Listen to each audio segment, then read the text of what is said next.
Okay, I've made progress to this car build. Not much, but I did add this little chrome strip here to the top of the tank, or to the top of uh, the fin running along the side of the tank, actually.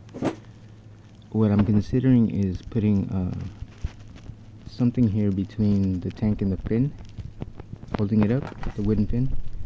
And I have this thick chrome stripping. And if I can just sort of get it to lay down securely here, I might do that, but as it is, it doesn't lay down very flat. I'll add a chrome strip here to the seat to sort of tie in that look. These fins I just screwed into the bottom of the seat, and they're angled out a little bit. That way when the seat comes down, it doesn't strike the fender, the rear fender, which is a concern right now because there's too much leverage. If you were to hit a bump, the seat would definitely go down pretty far. I'll add a wooden block here under the engine on either side to sort of cover up that cavity. So I've made some more progress.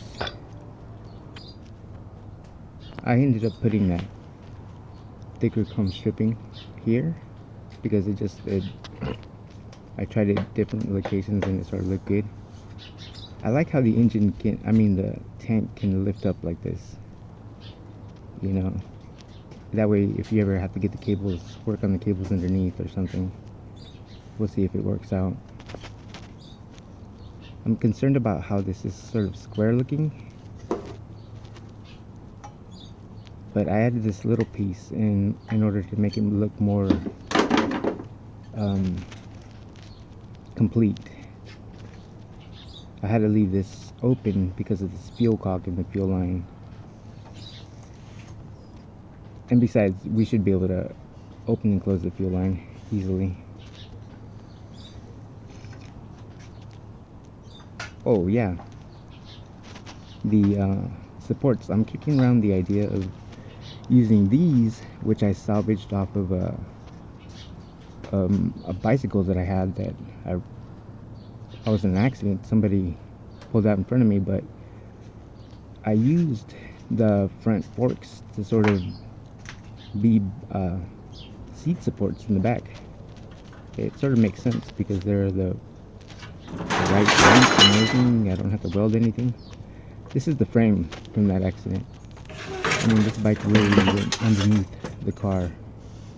It was pretty the woman was pretty shook up. I went flying over the hood, and I wasn't hurt very much actually. This is how I stretched the forks a little bit because they were a little bit narrow. So I just put it in the clamp and sort of used a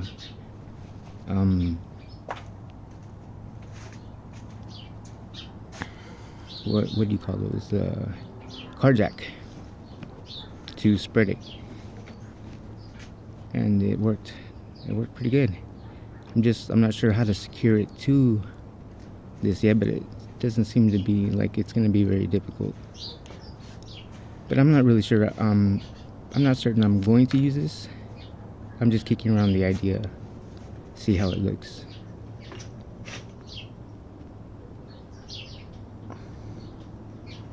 But you know, it would definitely keep the seat from hitting that rear fender, which is my objective. You see here, I've got a place to bolt it, but of course I'll have to drill it out and add some thicker bolts to secure it. See, here's our fender support. So you know, I'm pleased with the progress. I'm not so pleased